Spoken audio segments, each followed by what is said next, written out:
Assalamualaikum warahmatullahi wabarakatuh.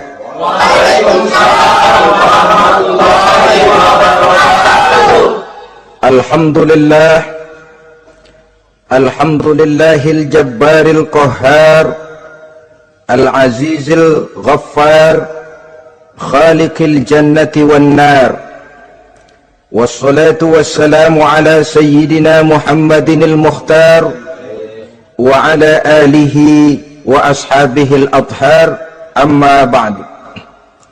Saudara-saudara kaum muslimin rahimakumullah, surga dalam Al-Quran selalu disebut dengan kata-kata jannah, yang wujudnya surga itu sesungguhnya merupakan suatu tempat di akhirat nanti, yang di dalam tempat itulah Allah akan memberikan balasan berupa kenikmatan yang tiada terhingga kepada hamba-hambanya yang soleh, yang bentuk kenikmatan itu dijelaskan Allah dalam hadis kursinya, a'dadtu li'ibadiyas salihin ma la aynun ra'at wa la uzunun sami'at wa la khatar ala qalbil bashar. Aku sediakan buat hamba-hambaku yang soleh satu kenikmatan yang belum pernah dilihat oleh mata, belum pernah terdengar oleh telinga, dan belum pernah terdetik dalam hati manusia tentang kenikmatan yang semacam itu. Jadi kalaupun dalam banyak ayat-ayat Al-Quran Allah menggambarkan tentang surga yang di bawahnya mengalir sungai-sungai, jangan disamakan dan dibandingkan dengan sungai yang ada di dunia ini. Kalau surga bercerita tentang pohon dengan segala buah-buahnya, jangan samakan dengan pohon dan segala buah-buahan yang ada di dunia ini. Kalau surga bercerita tentang istana, tentang tempat tidur, tentang permadani dan sebagainya, seluruhnya tidak sama dan tidak bisa disamakan atau dibayangkan dengan yang kita hadapi dalam kehidupan di dunia ini. Di sanalah manusia akan menemukan kehidupan yang hakiki, yang sebenar-benarnya, yang tidak akan pernah berubah untuk selama-lamanya. Adapun kehidupan di dunia ini, boleh saja kita katakan kehidupan yang kamuflase, fata morgana, atau dalam bahasa agama sering disebut dengan kehidupan khayali. Ia berubah, ia bertukar, ia berganti oleh pergeseran masa dan pertukaran waktu. Kita jadi orang kaya di dunia, bagaimanapun kayanya kita, kekayaan itu tidak lain adalah kekayaan khayali namanya. Hari ini dia kaya, besok dia boleh jatuh bangkrut. Tengoklah orang-orang kaya di dunia ini, yang tidak cuma sekedar memperkaya diri untuk dirinya sendiri saja, tapi kadang-kadang sudah mempersiapkan untuk anak-anaknya, untuk cucu-cucunya, untuk iparnya, untuk besannya, pendeknya untuk seluruh keluarganya. Tidak cukup harta cuma untuk 1, 2, 3, bahkan sampai 7 keturunan. Tidak cukup dengan uang miliaran, malah triliunan.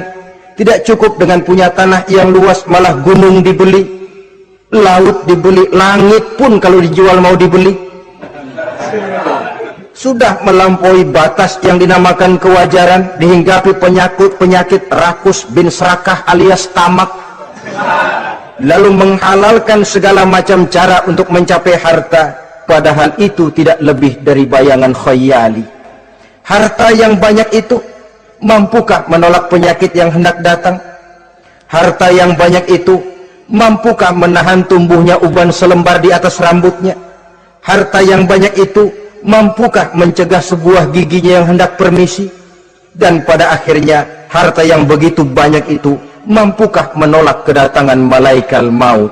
Sama sekali ternyata tidak. Itulah kekayaan khayali namanya. Karena itu orang yang terbuka mata hatinya, Dia tidak hanya mengejar kekayaan khayali ini, dia mengejar kekayaan hakiki yang terpendam di dalam kepribadian berupa al-akhlaqul karimah, akhlak dan budi pekerti yang terpuji yang menghiasi jiwa dan kehidupannya.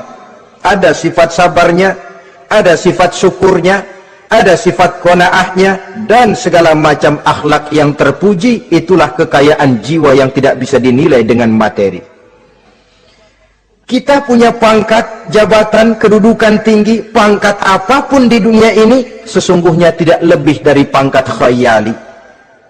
Buktinya bahwa dia pangkat khayali, pangkat di dunia ini selalu ada bekasnya. Saudara kenal ada bekas camat, ada? Ada bekas lurah, ada bekas gubernur, ada bekas menteri, ada bekas presiden. Hari ini dia lurah, besok bekas lurah. Hari ini dia camat, besok bekas camat. Hari ini dia menteri, besok bekas menteri. Pangkat khayali. Maka Quran menganjurkan jangan pangkat khayali yang kita kejar mati-matian. Sampai menggunakan sistem jilat atas, injak bawah, sikut kiri kanan, yang penting dapat kedudukan. Padahal itu tidak lebih daripada pangkat khayali. Quran menganjurkan carilah pangkat hakiki. Kedudukan di sisi Allah, maqam di sisi Allah, itulah pangkat yang sebenarnya. Apa jalan ke arah sana? Quran memberikan petunjuk. Wa minal laili fatahajjad bihi nafilatan lak asa an yab'asaka rabbuka maqaman mahmuda. Di keheningan malam, dikala orang tidur nyenyak, bangunlah engkau tahajud kepada Allah Tuhanmu. Pasti kalau itu kau laksanakan, Allah akan menempatkan engkau di satu tempat yang terpuji, mendapat pangkat yang hakiki dan bukan sekedar pangkat khayali. Kita berusia muda, muda kita ini pun muda khayali. Berapa lama kita muda? Hari berubah jadi minggu, minggu bertukar menjadi bulan, bulan pergi datanglah tahun. Pergeseran masa dan pertukaran waktu membuat kita jadi berubah. Kulit yang tadinya kencang jadi lentur dan keriput, segalanya berubah. Oleh karenanya, pada kehidupan di surga nanti, orang akan menemukan kehidupan yang hakiki, yang tidak akan pernah berubah untuk selama-lamanya. Nah, kita akan mulai dengan menjelaskan bagaimana sebenarnya keadaan surga itu. Pertama, luasnya. Berapa sih luasnya surga? Dengan logika, sekarang ini dunia dihadapi dengan kekhawatiran terhadap peledakan penduduk yang nyaris tidak terkendali. 5 miliar lebih jumlah manusia yang nongkrong di permukaan bumi. Tapi sesungguhnya planet bumi yang kita tinggali ini cuma satu planet kecil dari 9 buah planet yang berada dalam sistem tata surya matahari yang lazimnya kita namakan galaksi. Selain tata surya matahari yang namanya galaksi itu, masih terdapat lagi galaksi-galaksi lain yang dengan sendirinya juga dikitari oleh planet-planet lain. Dan bumi kita yang kita tinggali ini, yang dihuni oleh tidak kurang 5 miliar manusia, hakikatnya cuma setitik debu di tengah angkasa alam yang luas ini. Oleh karenanya, di dalam surah Ali Imran ayat 173, ayat 133, Allah Subhanahu wa taala menjelaskan, "Wasari'u ila maghfiratin min rabbikum wa jannatin 'arduha as-samawati wal ardu u'iddat lil muttaqin." Bersegeralah kamu menuju ampunan Allah dan surga yang luasnya seluas langit dan bumi. Seluas langit dan bumi. Sedangkan langit oleh mata telanjang ini kan tidak pernah kelihatan. Yang nampak oleh kita biru di atas itu cuma batas titik pandangan manusia yang terjauh. Dan konon itu adalah refleksi sinar matahari yang menyentuh air laut, melahirkan warna biru. Sedangkan hakikat langit itu sendiri sampai hari ini belum terjangkau oleh kemajuan ilmu pengetahuan. Sejauh-jauhnya manusia pergi baru ke bulan. Mungkin dalam beberapa tahun mendatang dia akan pergi ke planet-planet Mars dan planet-planet lainnya.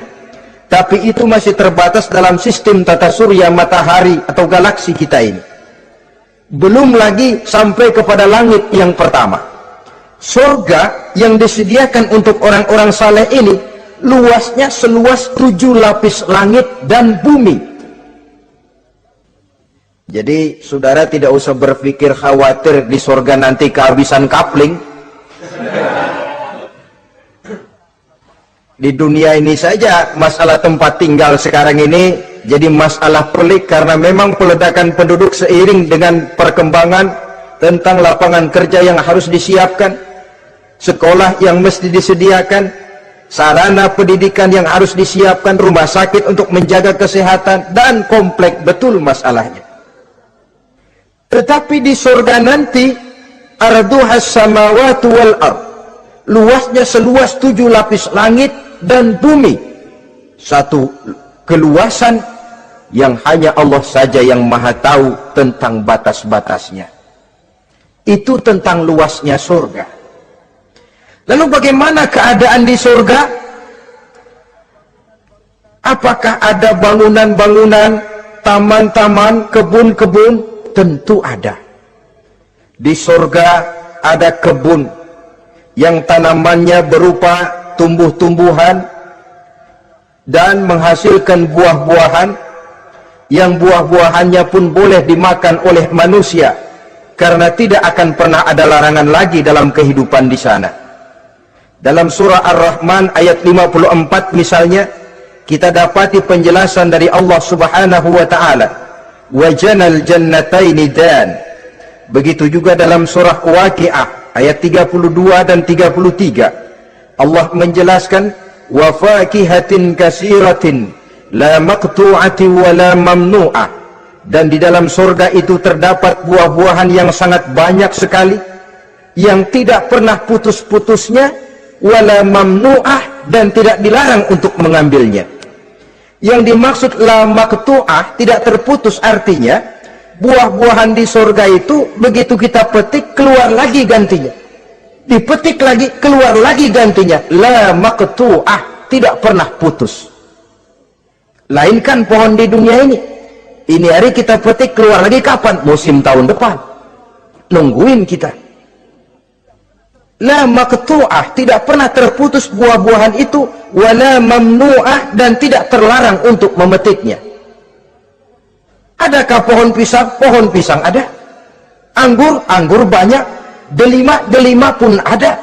Tetapi sekali lagi, bagaimanapun hakikat buah di surga cuma sama dalam nama, tapi lain dalam wujudnya. Nanti saudara pikir, di surga pisang, di sini juga banyak kalau cuma pisang mah. Di surga anggur, di pasar banyak anggur. Ini cuma nama yang sama, hakikatnya tentu berbeda. So kalau hakikatnya juga sama, ya nggak usah sampai ke akhirat, di sini pun cukup. Adanya nama-nama ini cuma untuk memberikan gambaran tentang buah-buah yang ranum, yang nikmat, yang lezat, dan yang digemari oleh manusia. Dan jangan heran kalau di dunia ini biasanya pohon itu akarnya di bawah, buahnya yang di atas. Maka di surga nanti terbalik pohon itu, akarnya yang di atas, buahnya yang ke bawah, sehingga orang nggak perlu tangga dan ngambil buah, tinggal metik saja, nggak perlu naik, nggak perlu manjat, nggak perlu bersusah payah. Saudara-saudara kaum muslimin rahimakumullah. Kemudian bangunannya bagaimana? Surga itu pun bertingkat. Di dalam Al-Furqan ayat 10, Allah Subhanahu wa taala menjelaskan, Tabarakallazi in syaa'a ja'ala laka khairan min dzalik jannatun tajri min tahtiha al-anhar wa yaj'al laka qusura. Maha suci Allah yang apabila Ia menghendaki dijadikannya untuk kamu yang lebih baik daripada kehidupan dunia ini, yaitu surga yang di bawahnya mengalir sungai-sungai, dan dibangunkannya untuk kamu istana-istana di dalam surga. Jadi bangunan di surga pun berbeda sesuai dengan amalan orang yang masuk ke dalamnya. Seperti halnya perumahan di dunia ini, ada yang masuk kelas pondok indah, ada juga yang masuk kelas pondok pindah. Itu kan tidak sama itu. Ada pondok indah, ada pondok pindah. Sudah pondok pindah lagi. Kenapa bisa berbeda begitu? Ya tergantung kekuatan ekonominya. Makin tinggi nilai kekuatan ekonominya, makin mampu dia mendirikan istana di dunia. Tapi di surga nanti, yang bikin mampu bukan ekonomi. Yang bikin mampu adalah amalan pada waktu hidup di dunia.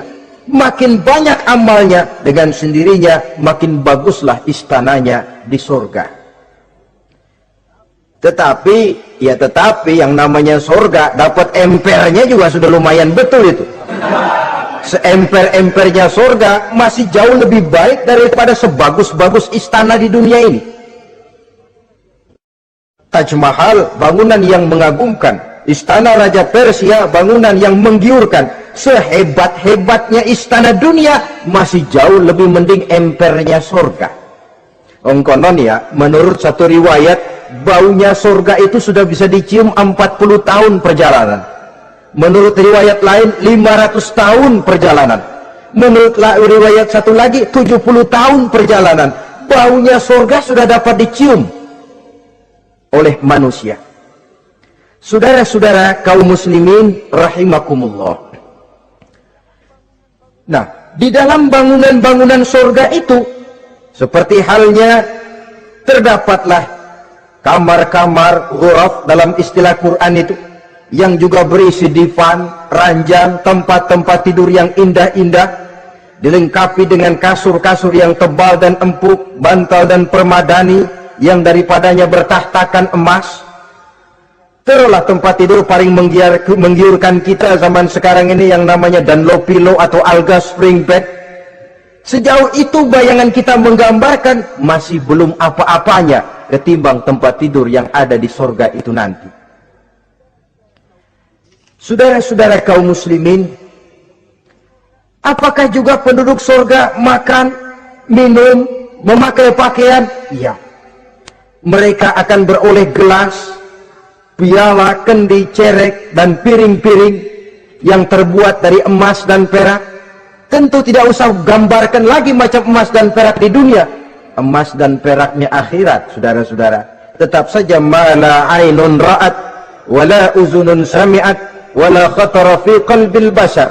Belum pernah dilihat mata, belum pernah didengar telinga, dan belum pernah terdetik dalam hati manusia tentang wujud yang semacam itu. Apa pakaian mereka? Pakaian penduduk surga dari sutra yang lembut dan tebal, berwarna hijau. Kemudian saudara-saudara, sungai juga mengalir di sana. Mata airnya antara lain berwarna jernih, ada yang air susu, ada yang sungai madu, ada yang khamar atau sungai arak, dan penduduk surga boleh meminumnya, tidak ada larangan sama sekali. Timbul pikiran konyol, kalau di surga orang pada minum arak, apa banyak yang teler di surga? Ya tentu tidak, sebab di sana saya katakan tadi kehidupan yang hakiki, segalanya diperbolehkan, segalanya dipersilahkan. Nah, lalu untuk masuk ke surga itu apa melalui pintu? Memang melalui berbagai macam pintu. Dan ada pintu-pintu khusus yang tidak boleh dimasuki orang lain. Sayyidina Abu Bakar Siddiq radhiyallahu an pernah bertanya tentang hal itu kepada baginda Nabi. Ya Rasul, apakah di surga ada pintu-pintu khusus? Ada, Abu Bakar. Ada di dalam surga itu pintu yang namanya Rayyan. Tidak boleh masuk ke pintu itu melainkan orang-orang yang puasa. Orang-orang yang rajin puasa, mereka akan masuk ke surga melalui satu pintu yang dinamakan Babur Rayyan atau pintu Rayyan. Ada pintu jihad, yang masuk lewat itu hanya mereka orang-orang yang waktu di dunia sepanjang hidupnya berisi jihad, menegakkan dan meninggikan kalimat Allah. Ada Babur Sadaqah, pintu yang hanya boleh dilewati oleh orang-orang yang rajin bersedekah, ringan tangan dalam memberikan bantuan kepada orang-orang yang memang memerlukannya. Dan setiap orang melalui pintu yang sesuai dengan amalannya masing-masing. Ketika itu Abu Bakar bertanya, "Ya Rasul, apa ada orang yang dipanggil dari tiap pintu?" Tiap pintu manggil dia. Kata Nabi, "Ada Abu Bakar, dan saya doakan kau masuk salah satu di antara orang yang dipanggil dari tiap pintu." Ini orang multi komplek ini. Puasa, dia ahli puasa. Soal jihad, sepanjang hidupnya dia jihad. Sedekah memang tangannya pemurah. Tahajud memang tiap malam. Sementara itu akhlaknya luhur. Tiap pintu manggil dia. Dalam hadis ada juga perempuan yang bernasib baik. Dijelaskan oleh Nabi, "Iza sallatil mar'atu khamsaha wa shamat shahraha wa hafizat farjaha wa ata'at zawjaha qila laha udkhuli min ayyi abwabil jannati syi'ti." Apabila seorang perempuan dia kerjakan solat yang 5 waktu, dia puasa di bulan Ramadan, dia jaga kehormatan dirinya, kemudian dia taat kepada suaminya, di akhirat nanti dikatakan kepada perempuan tadi, "Wahai perempuan, udkhuli min ayyi abwabil jannati syi'ti." Masuklah kamu ke dalam surga dari pintu mana saja yang kamu mau. Disuruh pilih, saudara-saudara. Nah, kalau kita waktu di dunia ini tidak ada keistimewaan amal, bingung mau masuk pintu mana. Ramadan puasanya kayak gendang. Depan doang sama belakang, penutupan sama pembukaan, peserta kehormatan. Tengah-tengahnya kosong. Nanti mau masuk pintu royan, ditanya, "Ini pintunya orang yang puasa, kamu puasa Ramadan?" "Puasa juga sih." "Puasa juga sih bagaimana?" "Iya, pembukaan mau penutupan." Tengahnya kosong, nggak bisa lewat pintu sini, cari pintu lain saja. Mau masuk kita lewat pintu jihad, ditanya lagi, "Kamu lewat sini apa merasa pernah berjuang membela agama waktu di dunia?" Mau lewat pintu sholat, apa kau termasuk orang yang konsekuen menjaga sholat? Bersyukurlah kita kalau tiap pintu memanggil. Kalau tidak, adalah salah satu amal kita yang menunjukkan keistimewaan kita. Karena itu beramal nggak perlu banyak, yang penting rutinnya, istiqomahnya. Ahabbul a'mali indallah adwamuha wa in qalla. Amalan yang paling dicintai Allah yang dikerjakan secara tuntas walaupun tidak banyak. Saudara baca ayat Quran nggak banyak, satu malam cuma 3 ayat, tapi rutin tiap malam 3 ayat, tiap malam 3 ayat. Itu lebih dicintai Allah daripada sekali ngaji 1 juz, terus 3 bulan nggak ngaji-ngaji. Lebih baik yang sedikit-sedikit ini tapi rutin, dia akan menjelma menjadi amalan yang banyak daripada sekalinya banyak lalu ke belakangnya malah tidak ada sama sekali. Hendaknya ada amalan-amalan kita yang menunjukkan keistimewaan dan kelak akan menjadi pintu yang kita tempuh di surga nanti. Apabila kita sudah melalui pintu-pintu surga itu dan tinggal di dalamnya dengan pakaian, dengan perhiasan, dengan makanan dan minuman sebagai yang saya sebutkan tadi, maka kita pun dalam kehidupan di sana akan dilayani oleh pelayan-pelayan muda. Yatufu alaihim wildanun mukhalladun. Pelayan-pelayan yang muda itu keliling melayani apa keperluannya dan tidak pernah tua pelayan itu, sebagaimana kita pun tidak akan pernah tua. Pendeknya sudah jadi king of king di surga itu, jadi raja di raja. Fasilitas serba cukup, apa yang kita mau tersedia, tidak ada larangan dan pelayan seperlunya diberikan kepada kita. Nah, bagaimana keadaan penduduk surga?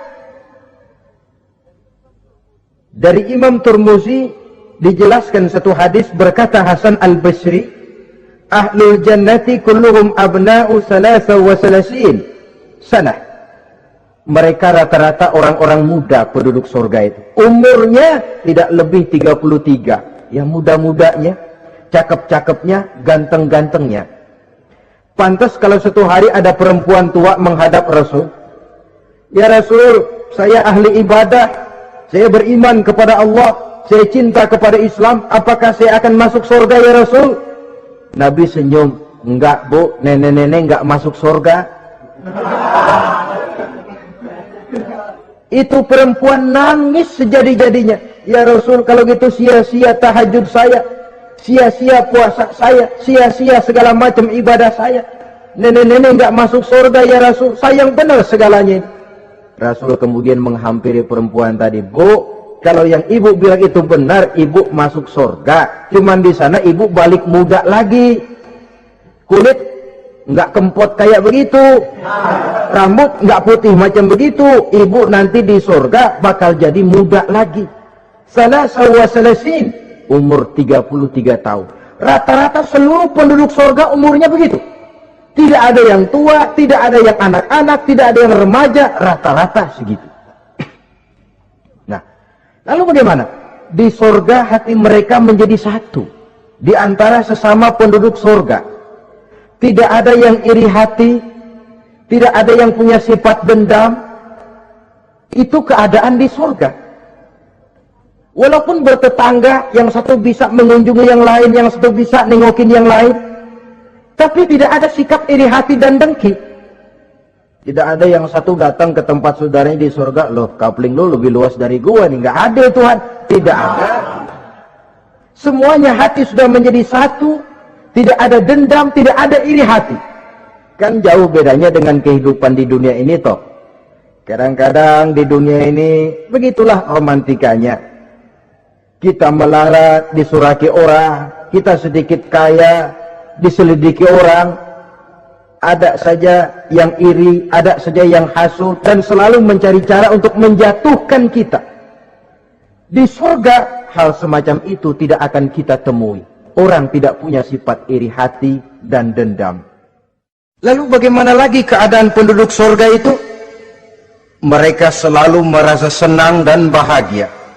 Tiap hari, tiap saat yang dirasakan cuma itu saja. Tidak diselingi seperti kehidupan di dunia ini, di mana senang berseling dengan susah, bahagia berganti dengan derita, ada senyum bahagia, ada tangis menahan derita. Itu romantika kehidupan di dunia. Di akhirat itu tidak akan pernah ditemui dalam surga nanti. Orang selalu merasa senang karenanya di sana tidak ada keluh kesah, tidak ada orang yang murung, tidak ada orang yang narik napas panjang sambil menghitung bintang di langit. Selalu merasa senang dan selalu merasa bahagia. Lalu bagaimana kondisi fisik mereka? Di surga tidak ada orang yang cacat, baik ia cacat rohani ataupun cacat jasmani. Seperti yang kita temui di dunia ini, ada saja cacatnya. Kadang-kadang jasmani sehat, rohaninya sakit. Kadang-kadang rohaninya bagus, jasmaninya cacat. Di surga, orang sempurna, komplit, cukup. Tidak ada yang cacat rohani ataupun yang cacat jasmani. Kalau dalam kehidupan di dunia ini mereka cacat, bagaimana? Mereka akan utuh dan sempurna apabila masuk ke dalam surga. Dan di surga, sungguh pun mereka makan, sungguh pun mereka minum, mereka tidak akan pernah buang air. Baik air besar maupun air kecil. Sebab kalau makan dan minum di surga harus buang air, tentu malaikat harus menyediakan WC. Dan kalau surga sudah ada WC, tentu tinja yang repot. Saudara-saudara kaum muslimin, tidak buang air, juga tidak buang angin. Dan tidak sakit, tidak terkena penyakit. Penyakit apapun namanya, sudah di surga itu daerah bebas penyakit. Jadi barangkali kalau keluar ke halaman surga nggak pakai baju masuk angin, tidak. Sebab di sana repot nyari duit kerokan. Segalanya sempurna, segalanya cukup. Lalu bagaimana kalau tiap saat mereka makan, tiap saat mereka minum tapi tidak buang air? Konon keringat yang keluar dari mereka, tubuh mereka Dan keringat yang keluar itu mengandung bau kasturi yang amat sangat harum baunya. Saudara-saudara, kemudian penduduk surga itu oleh Allah diberikan teman hidup yang namanya bidadari. Makhluk Allah yang teramat sangat cantiknya, yang tidak bisa kita bayangkan macam apa cantiknya. Barangkali kalau kita menonton film, kita kagum dengan bintang-bintang film kenamaan yang cantiknya selangit. Itu mah belum ada seujung kukunya dari para bidadari. Mereka dalam Quran disebut azwajun mutahharah, istri yang disucikan. Apa pengertian suci di sini? Belum pernah tersentuh sebelumnya, baik oleh manusia, baik oleh jin, baik oleh malaikat sekalipun. Jadi memang orisinil, build up dari sononya belum kepake. Khusus untuk manusia yang masuk surga. Belum pernah kepegang sama manusia. Jangankan manusia, jin dan malaikat saja belum pernah megang. Lain kan di dunia sekarang ini, kita mau cari barang orisinil sudah repot. Ya mujurlah kalau saudara menemukan seorang gadis yang orisinil paten, masih build up, barangkali mujur. Tapi umumnya terutama di kota-kota besar, ya sudah, kita dapat second hand juga masih lumayan. Kalau tidak rongsok-rongsok bener mah, ini kadang-kadang sudahlah second hand, kondisinya juga 30%, udah mesti nyervis melulu kita ini. Saudara-saudara, azwajun mutahharah belum pernah tersentuh oleh siapapun. Lalu makna tohara ini, mereka selalu suci, tidak pernah baik menstruasi atau mencret. Tidak pernah. Dan kalau perempuan kita, istri-istri kita di dunia ini kan 1 minggu dalam sebulan terkena dapat fasilitas dia untuk tidak sholat, untuk tidak ibadah, masa haid itu. Perempuan di surga yang namanya bidadari tidak akan pernah mengalami haid. Lalu apalagi keistimewaannya? Selalu perawan. Tidak pernah janda. Walaupun tiap hari dipakai, habis dipakai perawan lagi. Saudara-saudara yang saya hormati, itu diperuntukkan untuk penduduk-penduduk surga. Nah itu laki-laki itu. Iya, kalau perempuan bagaimana? Satu riwayat menjelaskan mereka akan menjadi ratu di surga dengan segala kenikmatan yang juga tidak pernah mereka bayangkan sebelumnya. Riwayat lain menjelaskan bahwa mereka juga akan berkumpul dengan suami, istri, dan anak-anaknya jikalau mereka memang orang-orang soleh. Ada juga riwayat lemah menjelaskan bahwa mereka akan mendapat bidadara istilahnya. Saudara-saudara kaum muslimin rahimakumullah, pendeknya surga dan seluruh kenikmatan yang ada di dalamnya tidak pernah mata melihat, belum pernah telinga mendengar, belum pernah terbetik dalam hati manusia. Oh, di surga begini kali ya, berbeda dengan itu. Oh, bidadari begini kali ya, kalau masih begini kali ya, masih bisa dibayangin. Ini sudah nggak bisa dibayangin, jadi nggak usah begini ya begitu ya. Saudara-saudara, apabila orang sudah masuk ke dalam surga, bertemu dengan sesama teman waktu di dunia, surah At-Tur menjelaskan ayat 25-26, wa aqbala ba'duhum ala ba'di yatasaalun qalu inna kunna qablu fi ahlina musfikin famanna Allahu alaina wa waqana azabas samum. Apabila mereka telah masuk ke dalam surga, sebagian yang lain berkunjung kepada sebagian yang lain. Cara kita belah sono, ini teman kita dulu waktu di dunia, yuk samperin yuk. Ba'duhum ala ba'di yatasaalun, saling tanya menanya. Kalau istilah kita, sampai juga kemari? Iya. Saya waktu di dunia dulu sebenarnya sudah khawatir, takut mendapat azabnya Allah. Tapi Allah memberikan karunia kepada saya diselamatkan dari azab, dari mara bahaya neraka, sampailah saya ke dalam surga ini. Alhamdulillah. Bagaimana kabarnya ente? Alhamdulillah saya juga sampai ke surga ini. Si fulan bagaimana? Nyangkut kali dia mah di neraka. Yatasa'alun, saling tanya menanya hal ihwal dan keadaan mereka. Tapi satu hal yang jelas, saudara-saudara, di surga nanti itu tidak ada perkataan yang sia-sia, tidak ada ucapan kotor, tidak ada omongan keji, dan tidak ada omongan kosong. Tidak ada omongan yang sia-sia, ucapan-ucapan yang kotor, mencaci maki, itu tidak ada. Karena sifat marah pun tidak ada dalam surga. Kalau di sini kadang-kadang sedikit marah sudah semrawut, kata-kata kita sudah out of control. Di sana tidak ada kata-kata kosong yang tidak ada manfaat dan tidak ada gunanya. Saudara-saudara kaum muslimin rahimakumullah. Kemudian yang terakhir, kita akan membicarakan apa saja nama-nama surga itu dan siapa calon orang-orang yang masuk ke dalamnya.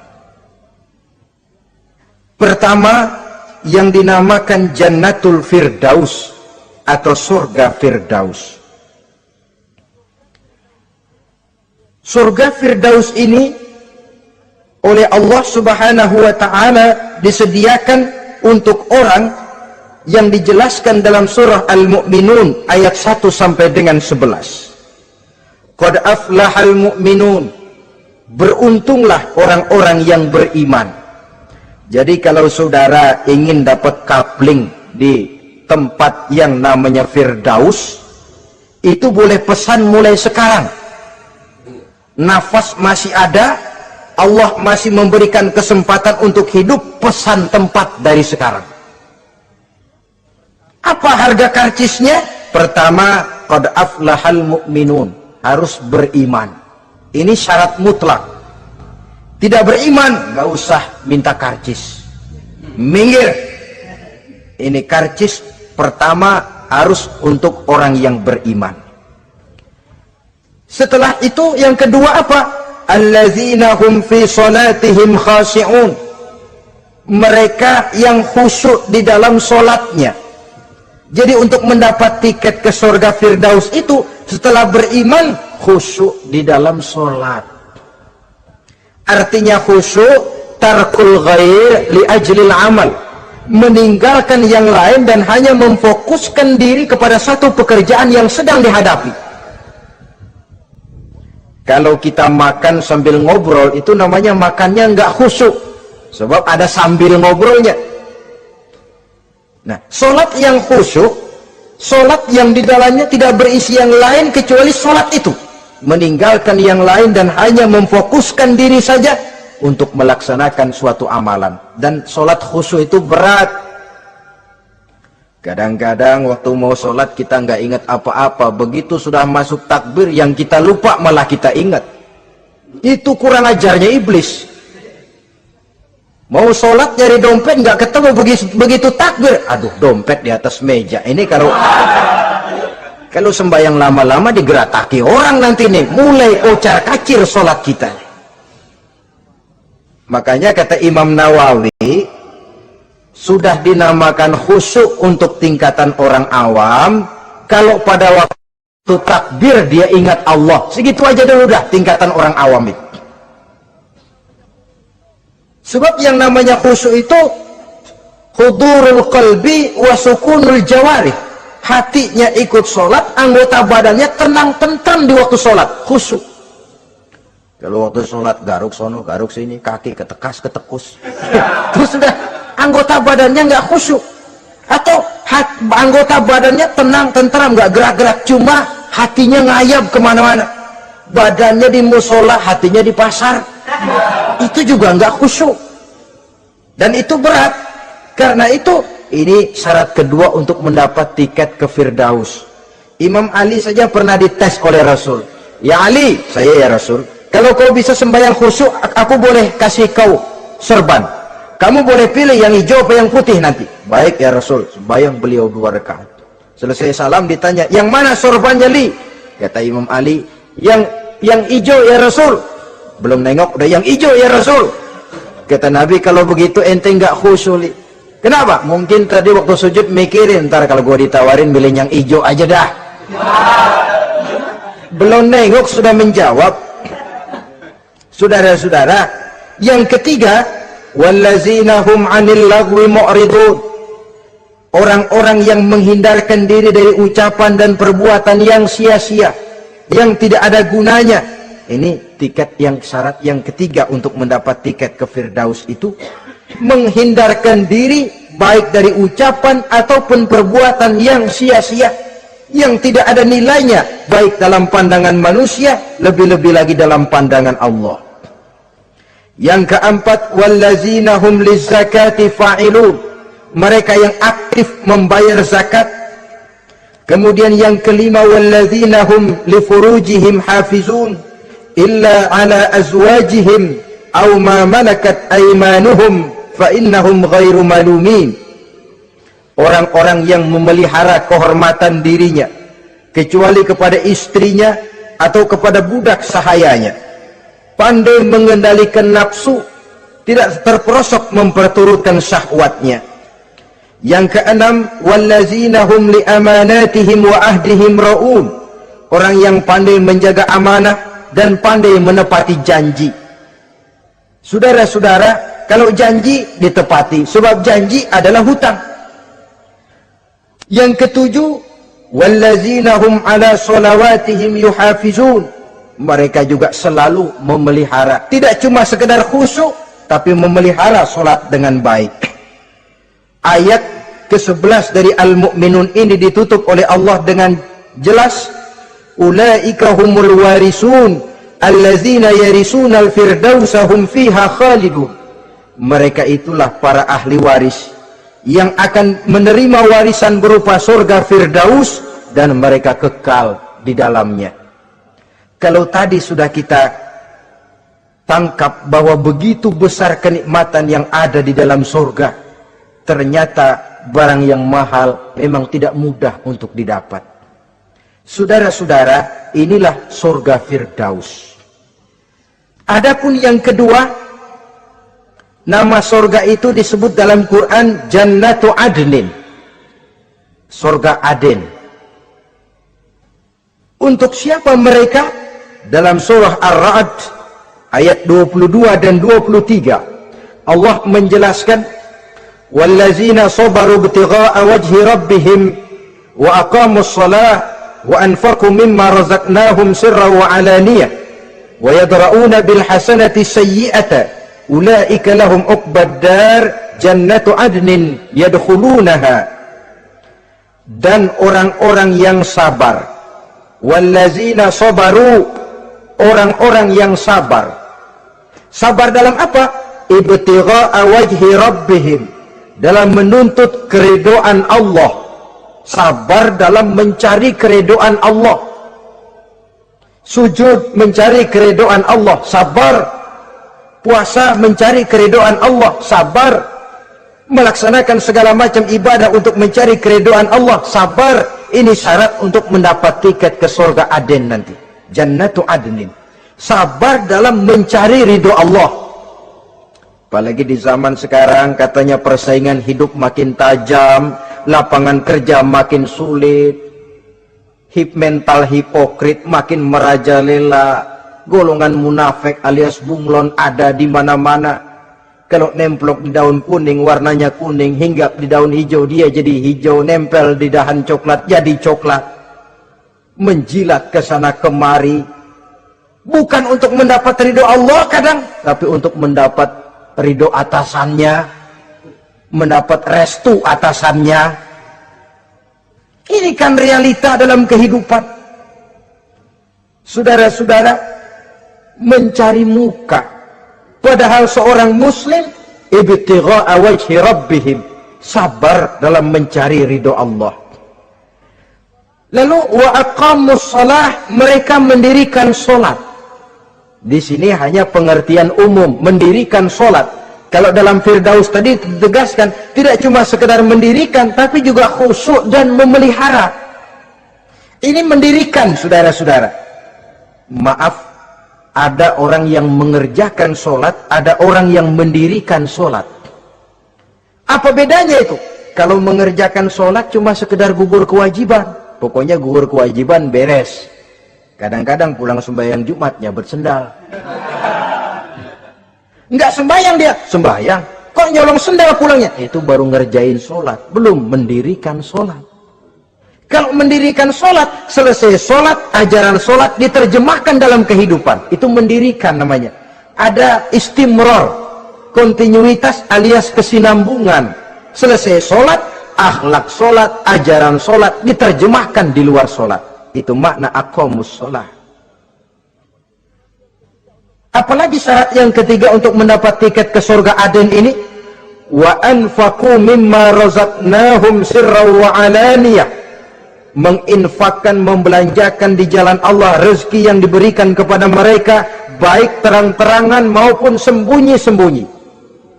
Maka sedekah itu terang-terangan baik, sembunyi-sembunyi juga baik kalau niatnya ikhlas karena Allah. Terang-terangan baik. Kenapa? Untuk merangsang orang lain supaya berbuat seperti kita. Bukan untuk dipuji, bukan untuk mendapat ria. Saudara-saudara, saya yang miskin nyumbang 100.000, saudara berapa yang kaya? Ini boleh untuk merangsang orang lain. Tapi kalau untuk ria, itu tentu dilarang oleh agama. Terang-terangan boleh, sembunyi juga boleh, bahkan itu yang dianjurkan oleh Nabi. Tangan kiri tidak tahu apa yang diberikan oleh tangan kanannya. Saudara-saudara, lalu yang keempat, wa yadra'una bil hasanati sayyi'ata. Mereka menolak kejahatan dengan kebaikan. Dia hanya tidak berteriak-teriak tentang kemiskinan, tapi melakukan usaha bagaimana mengatasi kemiskinan. Dia tidak hanya berteriak dengan mengemukakan berbagai macam kemunkaran, tapi mengimbanginya dengan menanamkan segala macam kebajikan.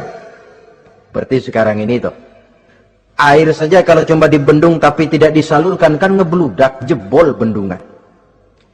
Kita cuma teriak anak-anak muda dihantam oleh kebudayaan barat yang merusak moral, tapi mana kebudayaan Islam kita? Gak pernah kita timbulkan. Musuh kita adalah kemiskinan dan kebodohan, jelas. Tapi apa langkah ekonomi yang kita lakukan untuk mengatasi kemiskinan? Dan bagaimana upaya kita meningkatkan mutu pendidikan? Kadang-kadang yang mutunya baik, mahalnya nggak kejangkau oleh lapisan rakyat yang di bawah, menengah ke bawah ini. Itu yang jadi problem. Orang yang mendapat tiket ke surga Aden ini, mereka menolak kejahatan dengan mengimbanginya, melakukan kebajikan. Tidak cuma teori, tidak cuma propaganda, tapi ada langkah konkret bahwa untuk membentengi kemaksiatan harus diperbanyak munkar. Untuk mengimbangi segala macam perbuatan durjana harus dikembangkan majelis taklim pesantren, menghidupkan akhlak Islamiyah dalam kehidupan sehari-hari. Wa yadra'una bil hasanati sayyi'ah. Orang semacam itulah yang akan mendapat tiket ke surga Aden atau Jannatu Adnin nanti. Dua. Adapun surga yang ketiga dinamakan Jannatun Naim. Surga Naim. Naim mengandung arti penuh kenikmatan. Tiketnya sederhana saja. Al-Qalam ayat 34. Inna lil muttaqina inda rabbihim jannatu naim. Sesungguhnya bagi orang-orang yang bertakwa kepada Allah, mereka akan mendapat balasan berupa Jannatun Naim, surga Naim namanya. Jadi tidak banyak untuk mendapatkan surga Naim ini, cuma takwa. Cuman takwa yang jadi banyak. Apa itu takwa? Sekarang ini kan takwa jadi lalap. Dan orang sering menggunakan istilah agama di zaman sekarang ini untuk maksud yang tidak sama dengan maksud agama. Padahal takwa ini jelas, sebelum Islam datang ke Indonesia, kita orang Indonesia tidak kenal kata-kata takwa.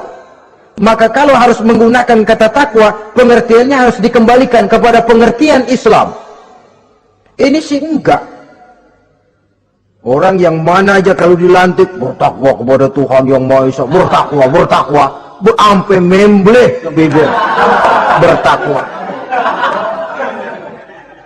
Tapi kalau sudah megang jabatan kadang-kadang takwa ngalor dia ngidul, tidak relevan lagi. Lalu apa sih yang namanya takwa itu? Sederhana saja, imtisalul awamir wajtinabun nawahi, itulah takwa.